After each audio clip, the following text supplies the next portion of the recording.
প্রিয় দর্শক, এই মুহূর্তে আমি রয়েছি রাজধানীর সিআইডি অফিসের সামনে। আপনারা দেখতে পাচ্ছেন একদম শান্তিনগর মোড়ে আমি এই মুহূর্তে অবস্থান করছি। আপনারা জানেন যে আজকে যে বিক্ষোভ মিছিলটি করেছে আপনার জুবায়েরপন্থীরা, সেই বাইতুল মোকাররম মসজিদের সামনে থেকে এই সিআইডি অফিস অর্থাৎ শান্তিনগর মোড় পর্যন্ত তারা কিন্তু চলে এসছে এবং সেই মিছিল শেষে তারা বলছেন যে গত 18ই ডিসেম্বর ভোরে যে দুপক্ষের মারামারি হয়েছে, সেখানে যে 4 জন নিহত হয়েছে, সেই নিহতের ঘটনায় তারা আজকের এই বিক্ষোভ মিছিল করেছেন এবং এই বিক্ষোভ মিছিলে তারা সেই সন্ত্রাসী কর্মকাণ্ডের বিচারের দাবি করেছেন এবং যে সমস্ত আসামিদেরকে, যে সমস্ত মুসল্লিদের নামে মামলা হয়েছে, সে সমস্ত আসামিদের কাউকেই যাতে জামিন দেওয়া না হয় সে কথাটি কিন্তু তারা বলেছেন এবং তারা আজকের এই বিক্ষোভ মিছিলটি আজকে এখানে শেষ করছেন এবং এখান থেকেই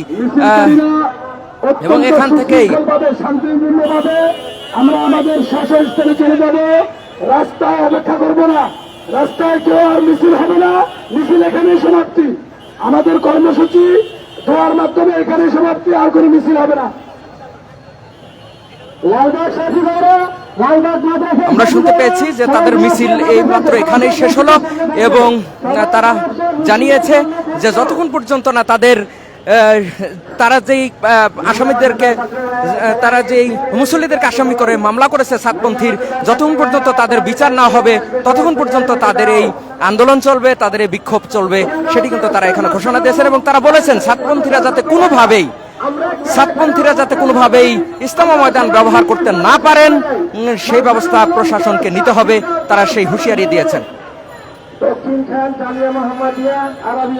প্রিয় দর্শক, এতক্ষণ পর্যন্ত আমি হাকিম মাহি ছিলাম আপনাদের সঙ্গে শান্তিনগর মোড়ে। আপনাদেরকে আবারও আপডেট জানাবো, সে পর্যন্ত আমাদের ঢাকা জার্নালের সঙ্গেই থাকুন।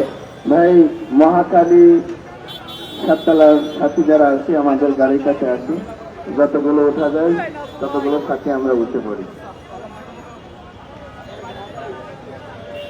আমরা কামরাঙ্গীর চোখ থেকে যারা আসি, কামরাঙ্গীর চরের যারা আসি এখানে একটু দাঁড়াই, কামরাঙ্গীর চোখ থেকে যারা আসছি এখানে একটু দাঁড়াই।